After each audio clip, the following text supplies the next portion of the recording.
Good morning students. पिछले class में हम लोगों ने पढ़ा था क्रॉप प्रोडक्शन के चैप्टर में। हम लोग पढ़े थे एग्रीकल्चर प्रैक्टिसेस। एग्रीकल्चर प्रैक्टिसेस में हम लोग पढ़े थे addition of fertiliser and manure तक, यानी कि जब हम जो भी किसान खेती करने जाता है या खेती करने का सोचता है तो उसको कौन कौन से स्टेप लेने होते हैं उसके बारे में हम पढ़ा। तो हम लोग आए थे addition of fertiliser and manure. ये जब खेतों में ऐड कर दिया जाता है उसके बाद हमारा नेक्स्ट प्रोसेस होता है स्टेप इरिगेशन। इरिगेशन जैसा कि आप जानते हैं कि एक अच्छे किस्म के फसल को उगाने के लिए राइट अमाउंट ऑफ वाटर की अवेलेबिलिटी यानी उपलब्धता जरूरी है, क्योंकि हर एक प्लांट में पानी का जो अमाउंट होता है वो डिफरेंट होता है, सेम नहीं होता है।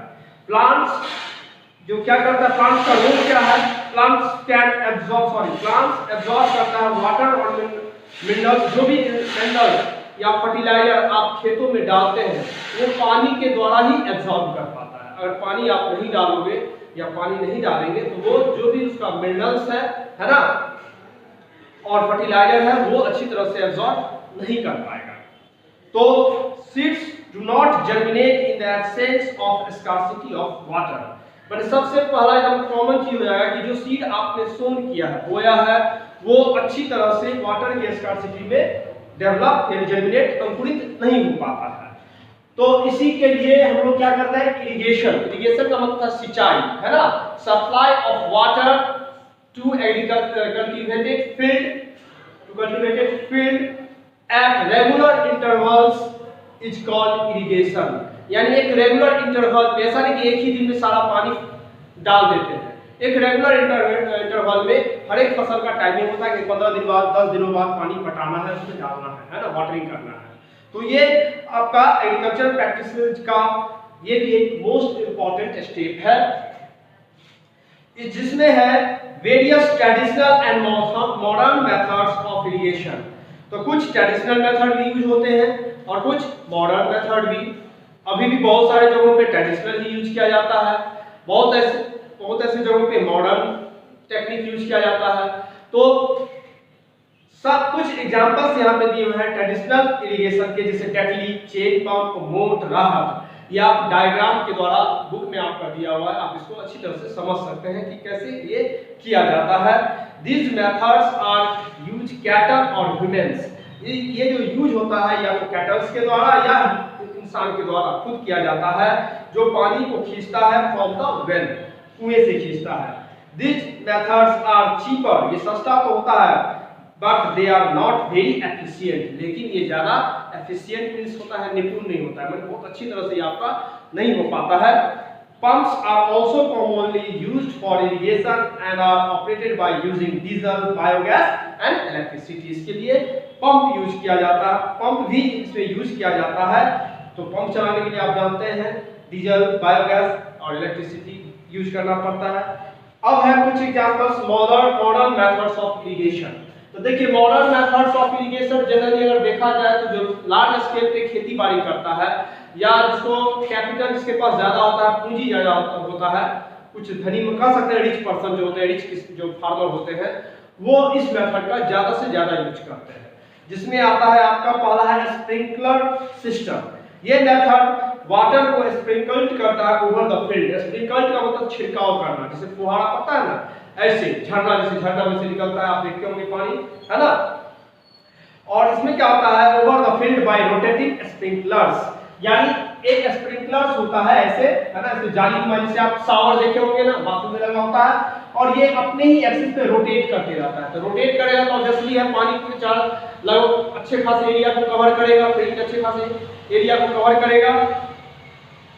Water flows to the main pipe and then to the small pipes. पहले मेन पाइप से होते हुए छोटे पाइपों में आता है with the help of pump, जहां पे पंप लगा होता है वहां से सप्लाई होता है पानी। ये मेथड यूज किया जाता है uneven land with scarcity of water and in sandy region में, जहां पानी का ज्यादा स्कार्सिटी है ना, स्कार्सिटी है, और सैंडी रीजन में इस मेथड का ज्यादा यूज किया जाता है। नेक्स्ट मेथड है ड्रिप सिस्टम। ये method by which water is allowed to fall drop by drop। यहाँ drop by बूंद, जिसको रिपल्स आप बोलते हैं, बूंद बूंद टपकना, तो है ना, drop by drop only on the roots of plant, सिर्फ प्लांट के रूट पे ही जाएगा। इसमें क्या था स्प्रिंकल में, प्लांट के अलावा सारे हिस्से को पे पड़ जाता था पानी, लेकिन इसमें मेनली रहता है फोकस कि प्लांट के रूट पे जाए, क्योंकि रूट से ही मिनरल्स फर्टिलाइजर एब्जॉर्ब होगा, है ना, सारा चीज। The method is excellent for regions, ये जो मेथड है सबसे बढ़िया होता है उस क्षेत्र के लिए जहां पे with water scarcity, and in this method there is no wastage of water. और सबसे अहम बात इसमें क्या होता है, वाटर वेस्टिंग कम होता है, यानी कि सेव वाटर आप कर सकते हैं, पानी का बचत होता है ना। तो आपने ये देखा इरिगेशन में 2 स्टेप होता है। इरिगेशन में आपको ट्रेडिशनल मेथड यूज करते हैं और मॉडर्न मेथड्स, लेकिन इन दिनों मॉडर्न मेथड्स का ज्यादा यूज होता है, क्योंकि इससे समय भी बचता है और लेबर कॉस्ट भी बचता है। नेक्स्ट है प्रोटेक्शन ऑफ क्रॉप्स। ठीक है, बीज जर्मिनेट होकर के प्लांट का रूप लेकर के प्लांट बन जाता है, फसल आपका लगभग तैयार होना शुरू हो जाता है, या पक रहा होता है, या बढ़ ग्रो कर रहा होता है, तो आपको प्रोटेक्शन भी करना होता है। तो प्रोटेक्शन क्या चीज से, वीड्स से। वीड्स वो होता है, ऐसे जानिए कि वीड्स अनडिजायरेबल जिसको कहते हैं, अनवांटेड, जो जैसे हमने मेन प्लांट में धान का खेती कर रहे हैं, अब धान के प्लांट के साथ कोई उसके अगल बगल कोई और अदर प्लांट उगना शुरू हो जाता है, तो वो क्या होता है, ब्रीडिंग, वही ब्रीडिंग कहलाता है। तो along with the crop is quite common, ये कॉमन बात है ये। These undesirable plants are called weeds। ये the process of removal of weeds from the field, यानी जो तरीका है weeds को हटाने का फील्ड से, वो जाना जाता है weeding के नाम से। यहाँ पे कुछ weeds के नाम दिए हुए हैं, amaranthus, foxtail grass, parthenium and ribwort plantain are some of the common examples of weeds. वैसे तो बहुत सारे वीड्स होते हैं, लेकिन कुछ एग्जांपल यहाँ पे कॉमन एग्जांपल दिया हुआ है जो साधारण आप लोग, मुझे भी लगता है कि आप लोग कहीं ना कहीं अपने आसपास ये इस तरह के वीड्स जरूर देखे होंगे। हो सकता है नाम हम नहीं अपने लोकल लैंग्वेज को जानते हो सकता है हम लोग इसे लोकल लैंग्वेज जानते हो, लेकिन अगर आप देखेंगे तो आपको याद आ जाएगा ये सब प्लांट हमने देखा, ये सारे वीड्स होते हैं। तो वीड्स क्या करता है, एडवर्सली एडवर्सली अफेक्ट होता है, उल्टा प्रभाव डालता है प्लांट पे, growth as they compete with the crop, क्योंकि मेन क्रॉप है उसके साथ ये कंपटीशन करना शुरू कर देता है। किस चीज के लिए, तो न्यूट्रिएंट्स के लिए, स्पेस के लिए, वाटर के लिए एंड सनलाइट के लिए। जैसे ही वो कंपटीशन कंपीट करना शुरू कर देगा तो क्या होगा, जो मेरा मेन क्रॉप है वो क्या होगा, वो थोड़ा सा दब जाएगा, डोमिनेट मतलब वो उस पे डोमिनेट होने की कोशिश करता है वीड्स। तो रिमूव फ्रॉम द फील्ड, इसीलिए आवश्यकता हो जाती है वीड्स को रिमूव करने का फील्ड में से।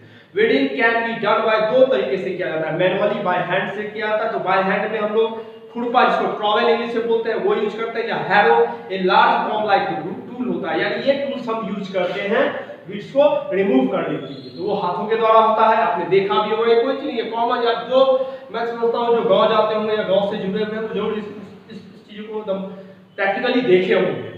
और दूसरा है केमिकली, कुछ केमिकल्स होते हैं जिसको हर्बिसाइड्स बोलते हैं, जिसको जो कुछ नाम भी दिया हुआ है, जैसे 2,4-D, तो 2,4-डाइक्लोरोफिनॉक्सी एसिटिक एसिड, ये वीड्स को मारने का एक कह सकते हैं केमिकल है।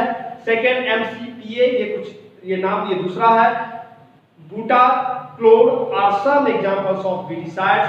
Weeds can also be removed by growing certain plants, यानी कुछ जो सर्टेन आप वीड्स को रिमूव करने के लिए एक तरीका और अपना सकते हैं, कुछ सर्टेन प्लांट्स को भी आप उसके साथ ग्रो कर सकते हैं, जैसे sunflower and soybean among the crop plants. ये क्या करता है, ये जो प्लांट्स अगर आप उसके साथ बोते हैं, है ना, लगाते हैं सनफ्लावर और सोयाबीन का, तो ये प्लांट्स टॉक्सिक रिलीज करता है, टॉक्सिक मींस जहरीला कोई चीज रिलीज करता है सब्सटेंस को मिट्टी में, जो which inhibit the growth of weeds, जो वीड्स को सही तरीके से उसको बढ़ने ही नहीं देता, इसको डेड कर देता है, रोक देता है बीच में। Now we will read in next class protection from pest and diseases. आप इसे घर पे खुद से भी पढ़िएगा। Thank you. ओके।